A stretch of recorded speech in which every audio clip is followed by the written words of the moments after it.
Hello बेटा, कैसे हो? पापा, मैं ठीक हूँ। बस भविष्य को लेके थोड़ा चिंतित हूँ। ओह, क्या हुआ बेटा? आपको याद है, मैंने बताया था आपको अपने ऑनलाइन बिजनेस के बारे में। हाँ बेटा, याद है मुझे। क्या हुआ तुम्हारे ऑनलाइन बिजनेस को?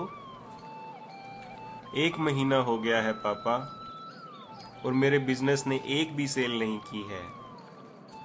मैं इस बिजनेस के लिए बहुत मेहनत कर रहा हूँ पापा, परंतु कुछ तो ऐसा है जो सही नहीं है। ओह, कुछ नहीं होता बेटा, तुम थोड़ा धीरज से काम लो। सब कुछ ठीक हो जाएगा।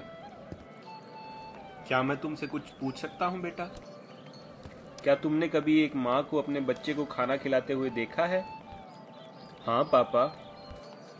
तुम्हें पता है, माँ अपने बच्चे को तब तक खाना नहीं देती जब तक खाना बच्चे के खाने के लायक ना हो जाए। अगर खाना गर्म है तो वो उसका ठंडा होने का इंतजार करती है या फूंक मारती है जब तक खाना खाने के लायक ना हो जाए। ऐसे माँ की तरह भगवान भी अपने बच्चों का ध्यान रखता है। उसे पता है कब देना है, क्या देना है, किसको देना है। एक और बात मेरे बच्चे, तुम्हें पता है खाना तुम्हारे तक पहुंचने में कितना टाइम लगता है? ये ऐसा नहीं है कि तुमने खाना पकाया और खा लिया।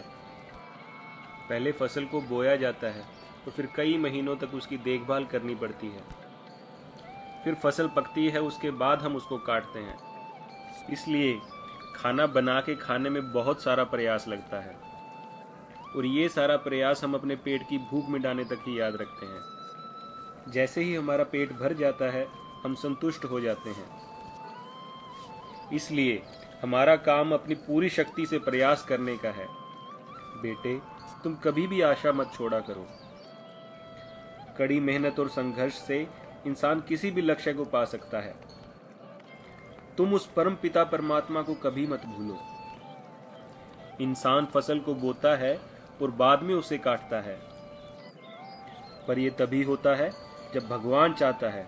उसमें विश्वास रखो बेटा, उसकी कृपा से असंभव भी संभव हो जाता है। बेटे, तुम अपने दिमाग को ऐसा बनाओ कि हर परिस्थिति में भगवान पर विश्वास रखो। सब कुछ ठीक हो जाएगा। हाँ पापा, आप सही कह रहे हैं।